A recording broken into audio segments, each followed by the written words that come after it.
Alright, welcome back to the channel. Warhammer Man back in the studio, and today we're taking a look at the new Warcry Heart of Ghur, aka the Age of Sigmar skirmish battle. So let's take a look at what's going on here, but actually this article from GW, or from Warhammer Community, is called Designing the Characterful New Heart of the Ghur Warbands for Warcry, and it talks a little bit about the Rotmire Creed and the Horns of Hasut. But actually, that's not why we're looking at this article today. We're looking at this article today because basically Games Workshop has just indirectly come out and said that from now on, this next year of Warcry, or if you want to play Warcry, or if you're interested in collecting Warcry, etc., get ready to spend $1,000 this year. So that being said, you're wondering what I'm talking about. Obviously, we have the breakdown here and everything. So we'll just kind of skim through the beginning of this article, and then let's talk about why Warcry is $1,000 now. So we've met the Rotmire Creed and the Horns of Hasut, the followers of Lord Leech and the Father of Darkness on the battlefield, taking a closer look at these fantastic new miniatures from the Heart of Ghur box set. Gnarlwood fashion show, insight from the miniatures designers themselves. So they're just talking a little bit about how they came up with these designs and everything. Full spoiler alert, I like these models. I like this terrain. I think this is a cool new box set. I definitely think it's overpriced. But realistically, the idea of the Rotmire Creed, which is basically like an organic kind of like savage warband, in this case kind of tainted by Nurgle, sort of swampy and bamboo-y. They are essentially just a parallel from the Untamed Beasts. The Untamed Beasts were like savages, but they were more like barbarian-esque and very organic, and used essentially bones to create weapons from. And then they were paired up against, in this case, the Horns of Hasut, which are all about like the metal armor and the forge and the fire and all that stuff, basically like the polar opposite. And then they were essentially the equivalents of the iron golems from the first box set, who again were all about the armor and the metal and all that stuff. So realistically, these are sort of just like reskinned new versions of the first Warcry box set gangs. The Rotmire Creed is essentially the Untamed Beast. The Horns of Hasut is essentially the Iron Golems. Now, that being said, it doesn't mean I don't like them or anything, but there's definitely some parallels going on here. So, essentially, having lived in the fetid swamplands for their entire lives, the Rotmire Creed have made the most of their surroundings. Their clothing and weaponry are all organic in nature, and they carry very few things into the smooth, manufactured finish. In many places, they are covered in moss and lichen. You can take the Creed out of the swamp, but you can't take the swamp out of the Creed. So, they talk a little bit about, the designs and everything. Here's our Witherlord. He's the leader of the Rotmire Creed. Very, very nice looking model. I really like it. He's got like the creepy Nurgle kind of infection syringe. He's got like the cool bamboo helmet. The little sort of like Nurgling kind of looking toad hanging out on him. And then he has one of these sort of sticks with the rope hook on it. Pretty cool. And then obviously he's on stilts, so he doesn't fall into the swamp water or get devoured by some creature that's in it already. Then we have the bloated ones. These dudes basically have like Wolverine claws. It's like 3 crazy claws and then 3 a little less dramatic. Little spikes coming out of his head. Again, really nice looking models overall. Mirefolk Outcast. Pretty cool. A little more basic. Obviously, he's got his little blowgun on his side.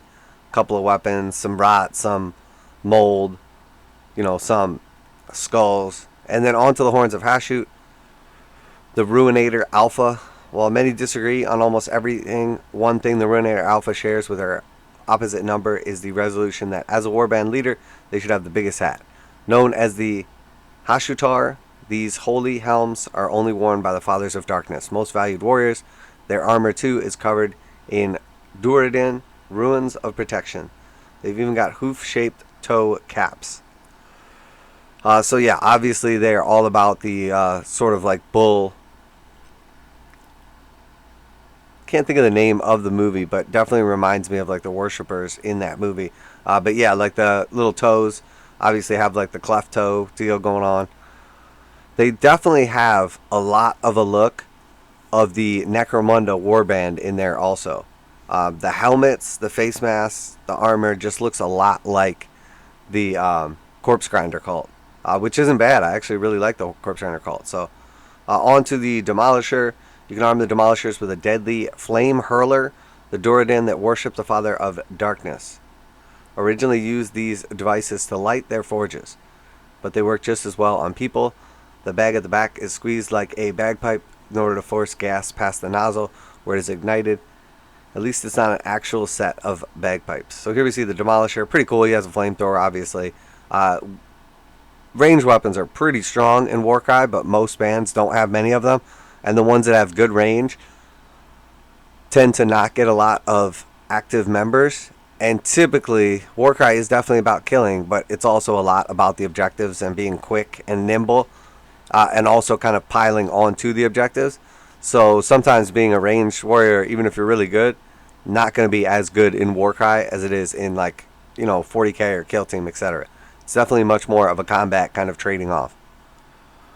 So then we have the Shatterers. These guys are obviously a little more like slavey. They're kind of chained up.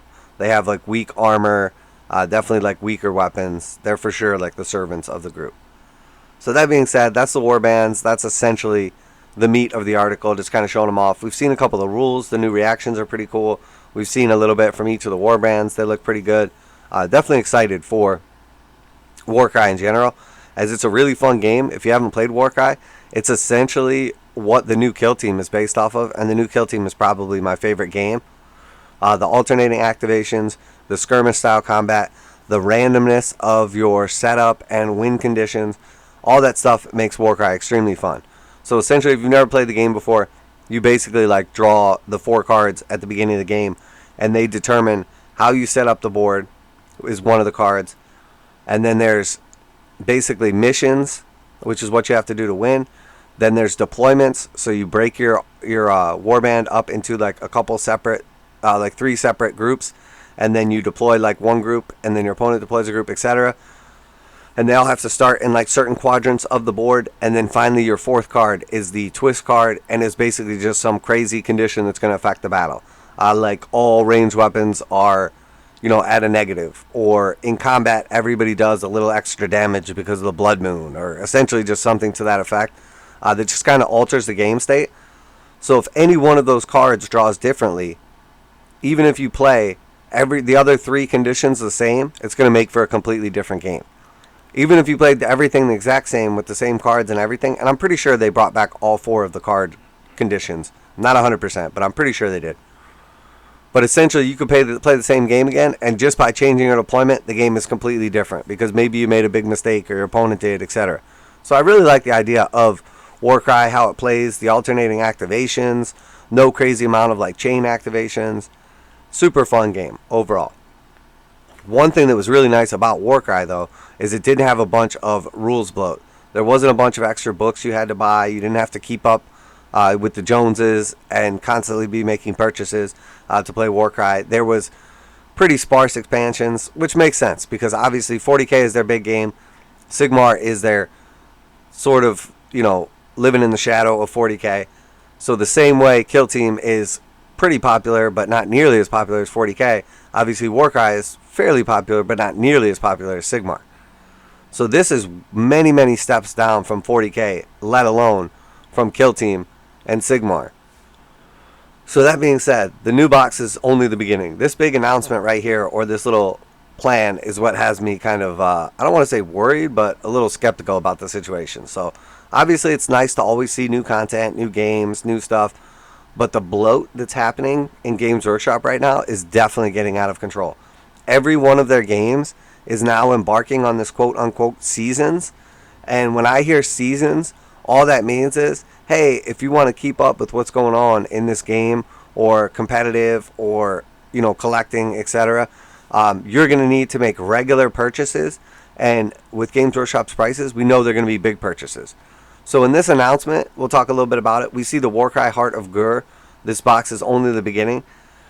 And then we see the Heart of Ghur season 2022-2023.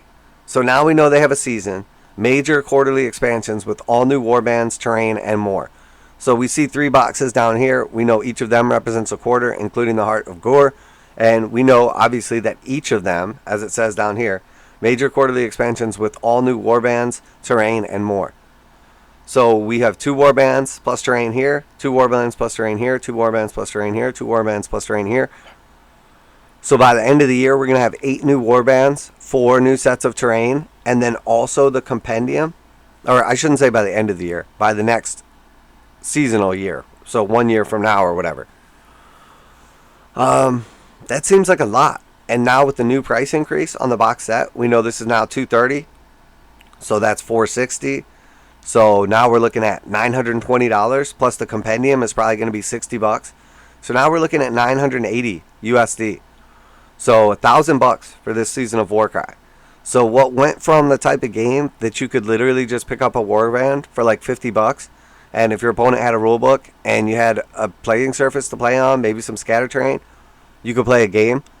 So now this went from, you can still do that. You could probably still buy a warband, maybe the compendium now. So maybe your minimum entry is 120 now, or you could split one of these boxes with your buddy and get in for 115.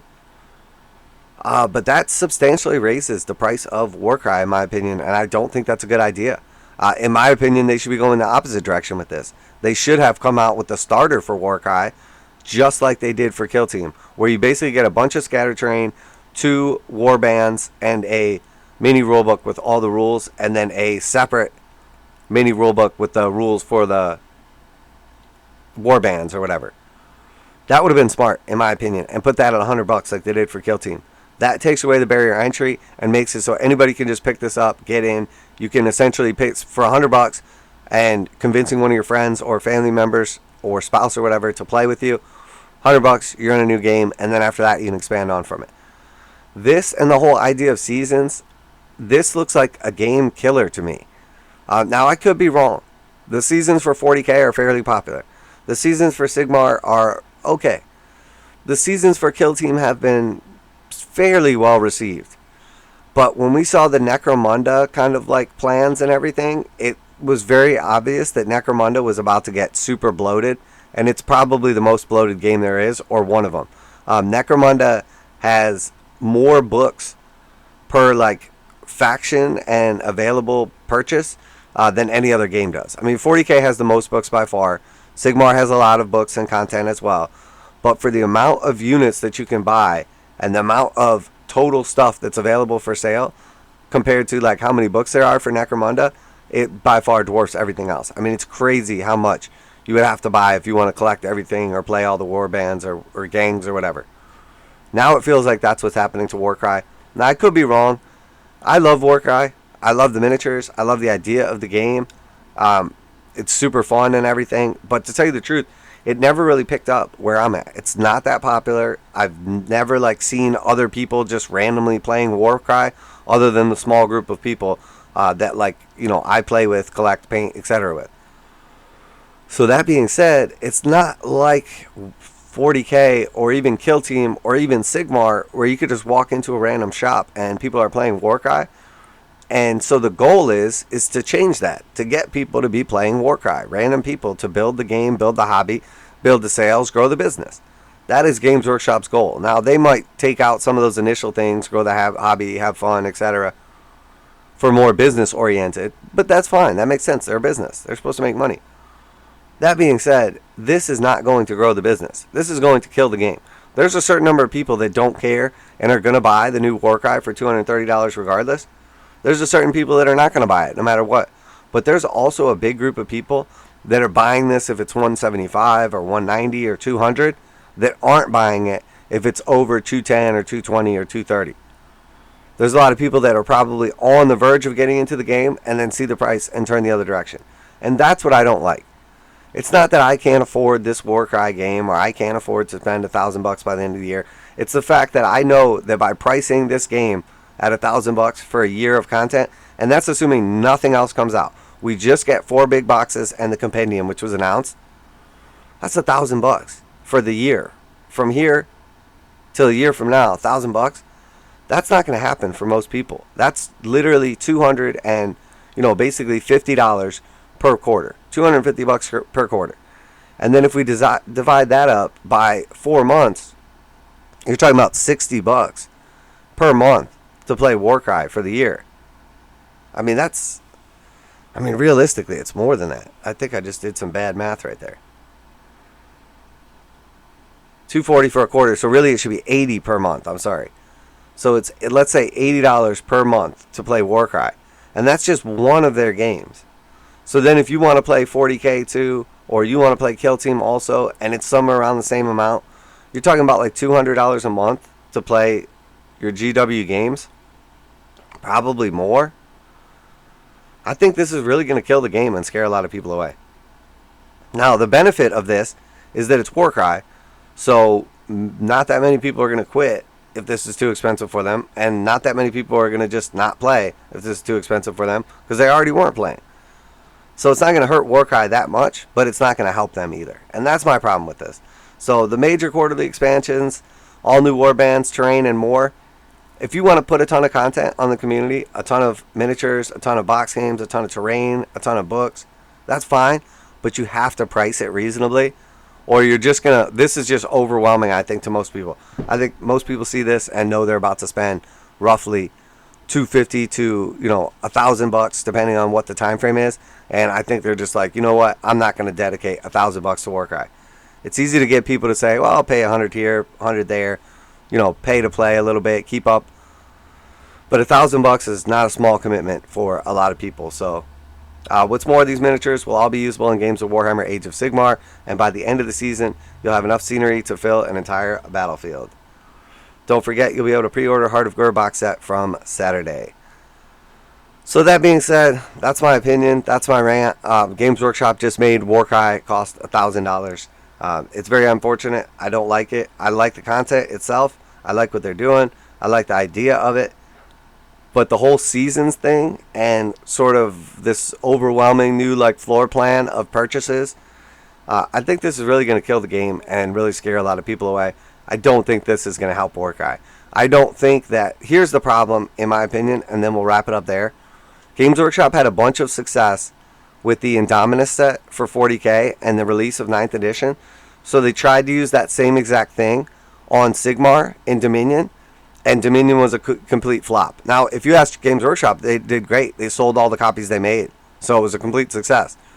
But really, they used some shady tactics to trick stores and people into FOMOing into Dominion, thinking it was going to be gone like Indominus, but they made either way too many or the demand was way too little, because now you can find Dominion all over the country, all over the world, at less than 50% off, or more than 50% off of retail. So it retailed at $200, and you can buy Dominion for $100 or less, all over the country, all over the world right now.